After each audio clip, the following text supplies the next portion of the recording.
शीरीन मज़ारी ने इसके ऊपर एक प्रेस कॉन्फ्रेंस की है और शीरीन मज़ारी ने बजाय ये कह देती, रिजेक्ट कर देती कम्प्लीटली कि ये सारा कुछ फ़ेक है, जाली है, हक़ाइक़ से बरखिलाफ़ है। वो किसी से बात भी नहीं करती, मिलती भी नहीं है। तो ये बातें वो कैसे वो जाके सोशल मीडिया के वो बच्चे जो सारा दिन सिर्फ अपने मुखालफिन को गालियाँ निकालने के लिए इस्तेमाल होते हैं, उनसे वो कैसे बात करेंगी।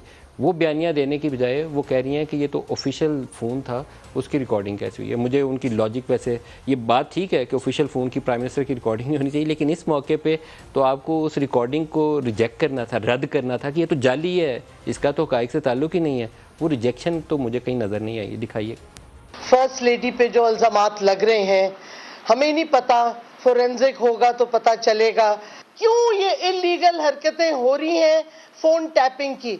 और जहाँ तक इमरान खान के फ़ोन का ताल्लुक है, जो उनके घर पे सिक्योर लाइन थी उसको टैप किया गया।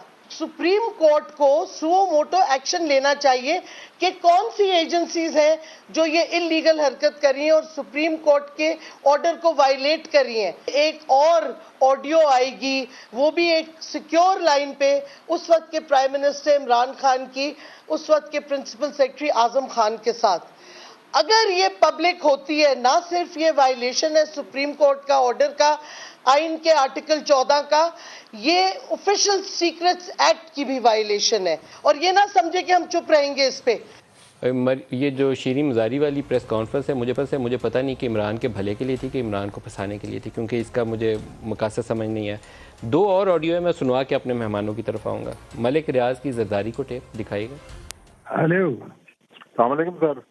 वालेकुम खैरियत सर बस मैंने बताना था, मैंने पहले भी आपको बताया था कि उधर से मैंने कहा था कोई बात है मैंने करनी है, आपने कहा था बात नहीं करेंगे। तो मैंने बताना था कि सिर्फ इन्फॉर्मेशन देनी थी आपकी कि खान की तरफ से बड़े मुझे मैसेज थे कि जी हमारा पैचअप करा दें आपके साथ। आज तो उसने बहुत ही किए हैं मुझे मैसेज। अभी पॉसिबल है ना। मरियम नवाज वाला भी सुनाइए।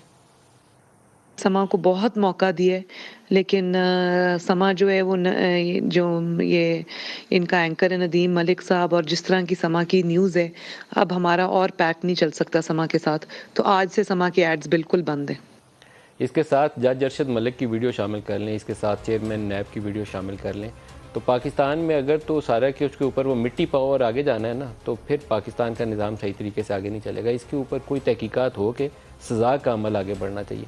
जज अरशद मलिक की मैंने एक स्टोरी ऑन एयर बयान की थी, और उसके बाद मुझे काउंटर टेररिज्म विंग जो था FIA का, उसका नोटिस आ गया था। तो कोई तरीक़ाकार इख्तियार करें, बजाय हमें डरा धमका के ज़बानबंदी करने के। कौन है जो ये कर रहा है, हक़ाइक़ क्या हैं, वो कौम के सामने लाएँ, सच्चाई बताएं।